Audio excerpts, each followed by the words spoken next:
ওং নমঃ ভগবতে বাসুদেবায়। শ্রীমদ্ ভগবদ গীতা একাদশ অধ্যায় বিশ্বরূপ দর্শন যোগ। হরে কৃষ্ণ। আজ আমরা একাদশ অধ্যায়ের 34 নম্বর শ্লোকটি শুনব। দ্রোণং চ ভীষ্মং চ জয়দ্রথং চ কর্ণং তথান্যা নপি যদুবীরান মায়া হতংস্তং জহিমা ব্যতিষ্ঠা যুদ্ধস্য জেতাসি রণে সপত্নান।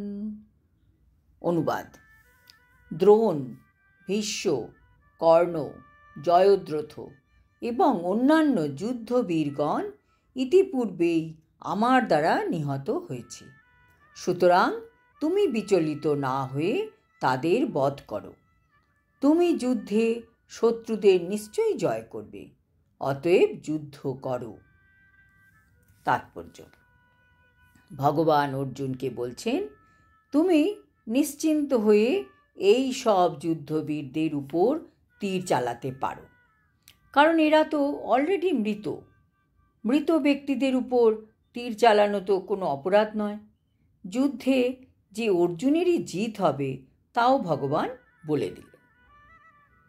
পরমেশ্বর ভগবানের দ্বারাই প্রতিটি পরিকল্পনা ধার্য হয়, কিন্তু তার ভক্তদের প্রতি তিনি এতই দয়ালু ও করুণাময় যে তার ইচ্ছা অনুসারে তার ভক্তেরা কার্য সাধন করলে তিনি তার কৃতিত্ব কিন্তু তার ভক্তদেরই দেন। তাই তো কৃষ্ণের পরিকল্পনা অনুযায়ী চললেই আমাদের জয় হবে। আমাদের নিজস্ব পরিকল্পনার কোনোই মূল্য নেই। তাই তো ভগবান যেমন চালাচ্ছেন সেইভাবে আমাদের চলা উচিত। কোনো প্রশ্ন করার দরকার নেই। কৃষ্ণের পরিকল্পনা সকলের জন্য করা আছে।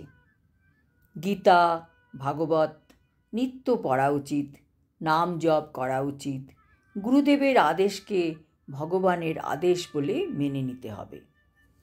অতএব আমাদের জীবনকে এমনভাবে পরিচালিত করা উচিত যে প্রতিটি মানুষই যেন কৃষ্ণ ভাবনাময় হয়ে কার্য সাধন করতে পারেন এবং সদ্গুরুর মাধ্যমে পরমেশ্বর ভগবানকে হৃদয়ঙ্গম করতে পারেন। পরমেশ্বর ভগবানের পরিকল্পনাগুলি তার কৃপার প্রভাবেই বুঝতে পারা যায়। ভগবানের পরিকল্পনা ও ভগবত ভক্তের পরিকল্পনার মধ্যে কোনোই পার্থক্য নেই। এই ধরনের পরিকল্পনা অনুসরণ করা উচিত এবং তার ফলে জীবন সংগ্রামে আমরা জয়ী হতে পারব। আজ এই পর্যন্ত।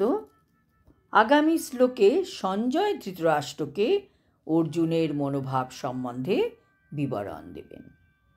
হরি ওম তৎসৎ। হরে কৃষ্ণ।